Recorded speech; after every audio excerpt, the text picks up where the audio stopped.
25장, 잠언 25장 15절 19절까지 하겠습니다.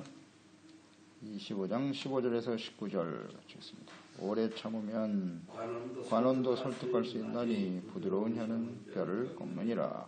너는 꿀을 먹거든 조카리만큼 먹으라. 과식함으로 토할까 두려우니라. 너는 이웃집에 자주 다니지 말라. 그가 너를 싫어하며 미워할까 두려우니라. 자기의 이웃을 쳐서 거짓 증거하는 사람은 망망이요 칼이요 뾰족한 화살이니라. 환난 날에 진실하지 못한 자를 의뢰하는 것은 부러진 이와 위골된 발과 같으니라. 인내하고 절제하는 삶의 지혜. 낙을 누리며 살아가는 것, 끊임없이 쾌락을 추구하며 살아가는 것 필요합니다만 절제가 필요하죠. 또 이웃과의 좋은 교제와 관계를 가지고 살아가는 것 또한 우리에게 필요한 일이지만 또 절제가 있어야 한다 그랬고요. 시련과 환난이 다가올 때 진실하지 못한 사람을 의지하는 것은 정말 어리석은 일이다. 이것을 말씀해주고 있네요. 오직 하나님만을 믿고 의지하는 것이 지혜입니다. 15절에 오래 참으면 관원도 설득하고 부드러운 혀는 뼈를 꺾는다 그랬네요. 오래 참다. 억울한 일을 만날 때가 있죠.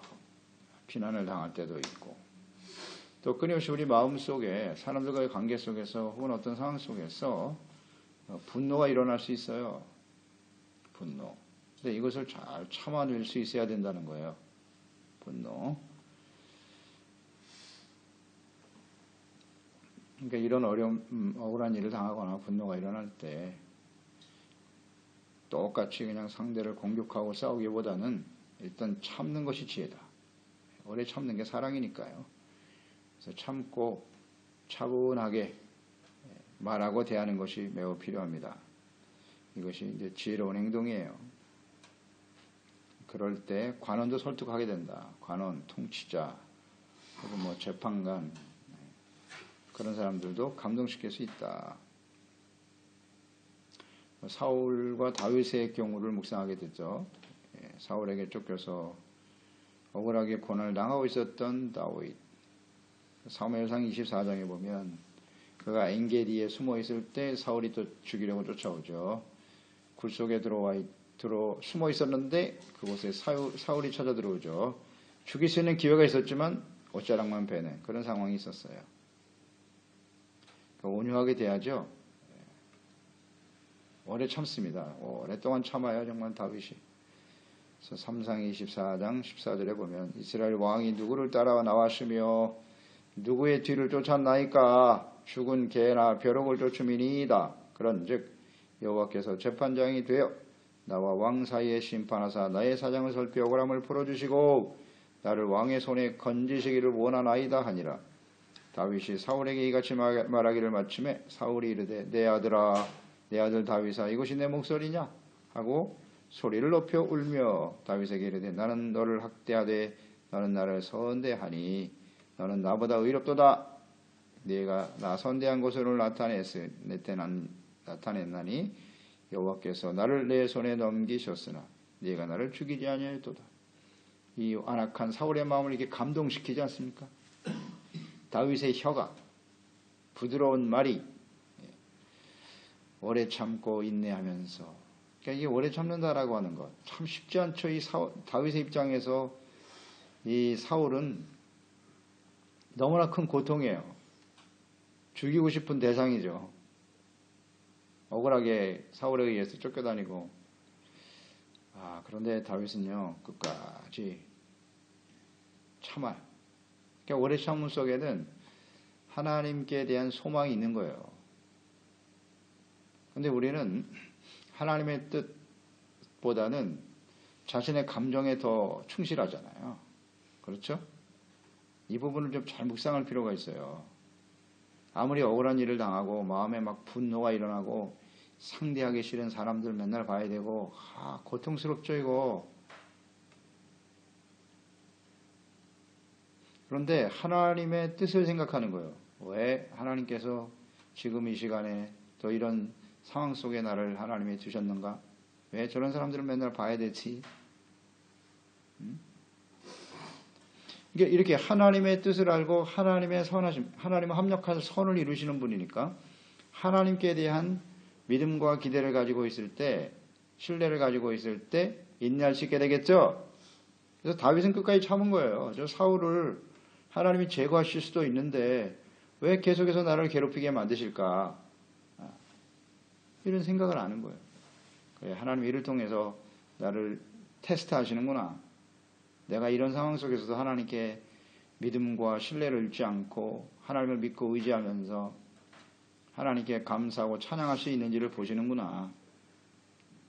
간단하잖아요. 다윗은 이걸 알고 있었어요. 죽일 수 있는데 죽이지 않잖아요. 그건 내가 할 일이 아니야. 이게 오래 참. 이게 우리의 삶에 꼭 필요한 것이거든요. 하나님의 자녀들에게는. 분노하고 뭐 화내고 싸우는 거 그 쉬운 일이에요. 그건 누구든지 할 수 있는 일이거든요. 인내할 줄 알아야죠. 오래 참아야죠. 왜? 하나님의 때를 기다리면서, 하나님의 뜻을 기다리면서. 그러니까 이 악한 사울의 마음도 움직이지 않습니까? 이게 말하는 거 보세요. 얼마나 겸손해요. 나는 개와 벼룩이에요. 내가 뭐 이렇게 대단한 존재라고 쫓아다니십니까? 이스라엘 군대 전체를 끌고 다니면서 말이죠. 아주 겸손하죠. 그러니까 사울이 소리 높여 울었다. 나는 너를 죽이려고 하는데 너는 나를 죽이지 않는구나. 이렇게. 하지만 뭐 진실한 눈물은 아니었죠. 그 다음에 또 죽이려고 쫓아다니는 것을 우리는 잘 알게 되는데요. 그래도 끝까지 참는 거예요. 끝까지 참는다는 게 이게 참 지혜입니다. 억울해 보이죠? 미련해 보이기도 하죠. 왜 나만 맨날 참아야 돼요? 그게 지혜입니다. 지혜. 하나님이 그런 사람들을 귀하게 보시고 끝까지 함께 하시고 지켜주세요. 사울과 다윗의 차이를 아시겠죠? 사울은 하나님이 떠났어요. 당신은 힘 있어 보이죠? 그러나 하나님이 그와 함께 하잖아요. 다윗이 고통 중에 있지만 하나님은 다윗과 함께 계신다. 오래 참고. 그게 얼마나 소중한 지혜인데요. 16절 너는 꿀을 보거든 조카리만큼 먹어라. 과식함으로 토할까 두려우니라. 조카리만큼만 먹으라는 거예요. 과식하지 말라는 거죠. 꿀이라고 하는 것은 세상에서 얻을 수 있는 즐거움이라고 볼 수 있겠죠. 인생에서 얻어지는 즐거움. 이걸 누리되 너무 거기에 마음은 빼앗기지 말아라. 과도하면 안 좋아요. 과유불급이라. 과하면 안 좋아요. 그걸 절제할 줄 아는 것이 지혜입니다. 근데 사람들이 이걸 잘 절제를 못하죠. 잘 못합니다. 그래서 전도서 5장에서 우리가 보았죠. 18절로 19절에 보면 사람이 하나님께서 그에게 주신 바 그 일평생에 먹고 마시며 해 아래서 하는 모든 수고 중에서 낙을 보는 것이 선하고 아름다움을 내가 보았나니 그것이 그의 몫이로다. 또한 어떤 사람에게든지 하나님이 재물과 부요를 그에게 주사 능히 누리게 하시며 제 몫을 받아 수고함으로 즐거워하게 하신 것은 하나님의 선물이다 라고 고백했죠. 그렇습니다. 우리에게 이 땅에서 누릴 수 있는, 먹고 마시고 즐길 수 있는 것 하나님의 선물이라는 거. 그러나 전도서 6장 1절 이하에 나와 있죠. 내가 해 아래서 한 가지 불행한 일이 있는 것을 보았다. 이는 사람의 마음을 무겁게 하는 것인데 자신이 하고 싶은 일을 다 해봤다는 거 아니에요. 재물도 얻어보고 뭐 쾌락도 추구해보고 다 해봤는데 11절 헛된 것을 더하게 하는 많은 일들이 있나니 그것들이 사람에게 무슨 유익이 있느냐라는 것 결론을 얻게 되죠. 그러니까 너무 과하면 안 된다는 거예요. 이 세상에서 우리가 쾌락을 추구하고 더 많은 것을 얻기 위해서 부와 명예를 위해서 그게 나에게 행복인 줄 알고 기쁨을 줄 줄 알고 달려가지만 헛되다. 신기루 같은 것들이에요. 그래서 지혜는 욕심에 이끌려 살아가는 것이 아니라 절제하는 것입니다. 절제. 세상 속에서 오직 쾌락만을 추구하며 살아가는 것은 허무한 일이다 라는 것을 깨닫고 절제하는 것이 지혜죠. 하나님의 선물이라는 거 항상 잊지 말고요. 감사할 줄 알아야 되고. 감사라는 것은 가장 중요한 게 지족하는 거죠. 만족할 줄 아는 거예요. 이 정도면 할렐루야, 감사합니다. 그런데 만족을 못하죠. 이게 문제예요. 그러니까 감사와 만족 매우 중요합니다. 매우 중요해요. 어떤 상황에 놓여 있든지 만족하고 감사할 줄 알아야죠. 하나님의 선물이다 생각하고. 그 사람이 생각을 어떻게 하느냐에 달려 있는 거예요. 어리석은 자는 절대 만족이 없어요. 감사가 없다고요. 감사가 없어요. 불만, 불평. 다른 사람들과 비교하는데 없는 사람하고 좀 힘든 사람과 비교하기보다는 더 많은 것을 가지고 누린 사람들과 자꾸 비교하려고 하고, 그러니까 상대적 박탈감 이런 것들을 많이 느껴요. 이게 지혜로운 사람이 아니에요. 지혜로운 사람이 아닙니다. 오늘 우리가 이렇게 호흡하고 하나님께 나와서 생명을 가지고 예배하고 기도할 수 있다는 거 얼마나 감사해요. 이걸 하고 싶어도 못하는 사람이 얼마나 많은데, 그렇잖아요. 삼시세끼 이렇게 우리가 음식을 먹고 생활하며 건강하게 가족들과 함께 살아갈 수 있는 게 얼마나 감사한 일인데요. 이 기본적인 삶조차도 할 수 없는 사람이 얼마나 많은데, 우리 주변. 감사할 줄 몰라요. 만족할 줄 몰라요. 하나님의 교회가 있고 주님 성전에 나와서 예배드리고 말씀 듣고 기도할 수 있으니 얼마나 감사합니까? 이게 얼마나 소중한 것임을 깨닫지 못하더라는 거죠. 헛된 세상의 쾌락을 추구하는 건 정말 어리석은 일입니다. 17절, 너는 이웃집에 자주 다니지 말아라. 그가 너를 싫어하며 미워할까 두려우니라. 이웃집과 좋은 교제를 나누며 살아가는 건 필요하죠. 좋은 이웃이 있다는 건 아주 복된 일이에요. 그런데 이것도 과하면 안 된다는 거죠. 절제할 줄 알아라. 그러니까 상대방이 미워할까 두렵다. 너를 싫어하게 된다는 거예요. 너무 자주 다니면. 그러니까 자주 다닌다는 건 뭐예요? 그러니까 사람들과의 관계도 이렇게 자신의 입장에서만 대하려고 하는 태도, 이걸 조심해야 돼요. 그러니까 내가 좋으니까 상대방도 좋을 거야. 이게 문제예요. 이게 문제입니다. 그러니까 나의 시간과 상대방의 시간이 다르잖아요. 취향이 다를 수도 있고 다 똑같진 않단 말이에요. 근데 나의 생각이 곧 상대방의 생각일 거야 라고 생각하는, 굉장히 일방적이죠. 이런 사람도 정말 피곤합니다. 피곤해. 이런 사람들 대하는 거는요. 상대방의 형편도 고려해주고 배려하는 것이 필요한데, 자기가 좋다고 그냥 들이대는 거예요. 계속. 매우 어리석은 행동입니다. 그리고 자주 드나들게 되면 보지 말아야 될 것을 자꾸 보게 되고 불필요한 말을 하게 되고 그래요. 적당한 거리를 유지하는 것, 이 또한 절제가 필요하다. 그래서 이웃을 잃어버리는 수가 있어요. 그런 경우가 우리 삶에 많이 있죠. 18절에 자기의 이웃을 쳐서 거짓 증거하는 사람은 방망이, 칼, 뾰족한 화살이다. 그러니까 이웃에 대해서 거짓 증거하는 사람, 중상모략, 모함하는 사람, 망치, 칼, 화살은 죽이는 거죠. 죽이는 도구입니다. 상대방을 죽일 수가 있다. 거짓 증거는 상대방을 죽이는 거예요. 살인입니다. 살인. 거짓 모함은 사망에 이르게 하는 살인이다. 잊지 말고요. 거짓이 아니면, 거짓 증언을 하는 이유가 뭐겠어요? 자신의 이익을 위해서겠죠. 이익을 위해서. 이것은 심각한 죄다라는 것을 다시 한번 깨우쳐 주네요. 19절, 환난 날에 진실하지 못한 자를 의뢰하는 것은 부러진 이와 위골된 발과 같다. 환난을 만날 때 누군가의 도움이 필요한 거죠. 도움이 없이는 해결할 수 없는 그런 상황을 우리가 종종 만나게 되는데요. 진실하지 못한 사람을 믿고 의지하는 것은 이 부러진 이와 위골된 발. 부러진 이는 그 기능을 다할 수가 없잖아요. 발도 마찬가지고 오히려 더 큰 고통을 줄 뿐이죠. 고통을 줘요. 믿고 의지했는데 환난 날에 전혀 도움이 되지 못하더라. 진실하지 못하다. 그러니까 이 처음에는 우리가 모든 것이 잘 되고 형통할 때는 사람들이 다 진실한 것 같이 보여요. 아, 저 사람은 절대로 나를 떠나지 않을 거야. 이렇게 보이죠? 그런데 한번 진실을 당해보세요. 환난을 당해보세요. 다 떠나요. 그들의 말과 고백이 얼마나 헛된 것인가를 깊이 깨닫게 되지요. 사람들은 이렇게 진실하지 못해요. 진실하지 못합니다.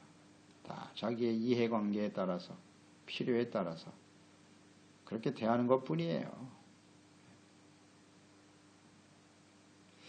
세상 사람들은 다 그래요. 그러니까 이해관계로 만난 사람과 하나님의 뜻을 이루고 주신 사명을 위해서 만난 사람은 근본적인 차이가 있는 것이죠. 그러니까 하나님을 경외하고 하나님과 예수 그리스도 안에서의 만남과 교제가 얼마나 귀하고 복된 일인가를 생각합니다. 진실이 뭐냐 이게 진실, 진리, 진실. 하나님과 그 말씀 안에서 이제 그 마음의 말씀과 또 하나님의 뜻, 진실하신 하나님이 함께 계시지 않는다면 아마 환난 날에 우리에게 큰 도움이 되지는 못할 거예요. 그건 아주 분명하죠. 혼자서는 어려움을 이겨나갈 수가 없거든요. 함께 해야 이길 수 있단 말이에요. 근데 그게 가족이 돼야 될 텐데 환난과 시련을 만나면 가족들도 도움이 못 되는 경우가 많아요. 진실하지 않아. 나에게 손해가 다가올까 봐. 뭐 이런 생각을 해요. 가족들 간에도. 참 가슴 아프죠. 피를 나눈 형제들인데도 환난을 나한테 전혀 도움이 되지 못해. 그래서 우리가 깨닫는 바는 오직 진실하신 분은 하나님밖에 없어요. 하나님만을 믿고 의지하는 것이 이게 바로 지혜입니다.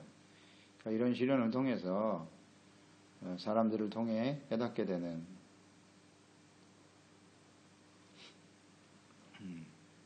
이런 고통과 아픔들 속에서 하나님을 의지하는 지혜로운 사람이 되어가는 거예요. 그래서 시편 27편 5절에 여호와께서 환난 날의 나를 그의 초막 속에 비밀히 지키시고 그의 장막 은밀한 곳에 나를 숨기시며 높은 바위에 두시리로다. 다윗은요 시련과 이 고난 속에서 이 놀라운 진리를 깨달은 거예요. 믿고 의지할 사람이 아무도 없네. 그래서 하나님만을 믿고 의지했다는 거죠. 환난 날에 하나님이 나를 지켜주셨다. 시편 50편 15절에도 환난 날에 나를 부르라. 내가 너를 건지리니 내가 나를 영화롭게 하리라. 이런 고백이에요. 또 시편 86편 7절 나의 환난 날에 내가 주께 부르짖으리니 주께서 내게 응답하시리이다. 이걸 깨닫는 거죠. 그러니까 이스라엘 역사 속에도 이스라엘 왕들 열왕기에 보면 잘 나와 있죠. 하나님을 믿고 의지하는 왕들이 있는가 하면 하나님보다 주변에 있는 강한 나라들을 의지했던 왕들이 많죠. 대적의 침공이 있을 때 성전에 있는 은금 폐물을 벗겨다가 그 왕에게 갖다 바치고 살려주세요. 이런 어리석은 왕들이 많았잖아요. 그러나 그들이 진실할까요? 그 동맹이 진실이 계속될까요? 어림없는 소리. 하나님만 믿고 의지해야 해요. 이것이 성경 전체가 우리에게 주는 교훈입니다. 교훈입니다. 이것은 개인의 삶도 그렇고 한 국가도 마찬가지고 나라들 간의 관계 속에도 마찬가지예요. 이 땅에 영원한 동맹은 없어요. 절대. 역사를 통해서 깨닫는 바입니다. 누가 우리를 끝까지 도와줍니까? 그렇잖아요. 다 자기 자신들의 이익에 따라서 움직이는 것뿐이에요. 오늘 우리가 인생을 살면서 경험되어지는 지혜입니다. 진실하지 못한 자꾸 사람, 뭔가 다른 힘, 재물이 진실합니까? 그렇잖아요. 그래서 오직 하나님만 믿고 의지하라. 이 지혜입니다. 이게 지혜입니다. 그래서 우리가 환난 날에 그랬잖아요. 우리에게 여러 가지 다양한 모습의 환난과 시련이 있단 말이에요. 우리는 무엇을 믿고 의지하고 있는가? 부러진 이와 위골된 발을 의지하며 살아가려고 하진 않는가? 그래요. 그래서 우리는 더욱더 절망감이 깊어져 가는 겁니다. 기뻐져 가는 거예요. 네, 그런 일이 우리에게 다가온다면 이것이 하나님을 믿고 의지하라고 하는 하나님의 뜻이로구나. 지혜를 얻는 시간이로구나 하면 되는 거예요. 근데 이걸 끝까지 깨닫지 못하고 말이죠. 여전히 인간적인 생각으로 사람들과 무슨 좋은 길이 없을까 인간적인 방법만 추구하고 있다고요. 점점 시간이 길어지겠죠. 우리의 삶에 있어서 오래 참음, 절제 이것은 정말 지혜로운 거예요. 그리고 진실하지 못한 것들을 버리고 정말 변함없이 진실하게 우리를 사랑하시는 하나님을 믿고 의지하는 지혜로운 종들이 되어야 하겠습니다. 기도하겠습니다. 하나님 아버지, 오늘도 주의 말씀을 통해서 우리에게 지혜를 얻게 해주셔서 감사합니다. 우리가 인생을 살아가는 여정에 다가오는 많은 시련과 어려움들이 있는데요. 그때 우리는 진실하지 못한 사람이나 그 대상들을 믿고 의지하며 살아가고 있지는 않는지 그것은 우리에게 절망을 안겨줄 거예요. 더 큰 고통을 안겨주겠죠. 그럴 때일수록 더욱 하나님을 믿고 의지하는 저희들이 되게 하시고요. 시련과 어려움이 다가올 때도 오래 참고 인내하고 절제할 줄 아는 모든 관계성, 낙을 누리는 것도 그렇고 이웃과의 관계를 유지하는 것도 절제가 필요하다. 자기 자신보다는 또 상대 입장을 생각할 줄 아는 지혜로운 종들이 될 수 있게 도와주세요. 예수님의 이름으로 기도드리옵나이다. 아멘. 25장, 잠언 25장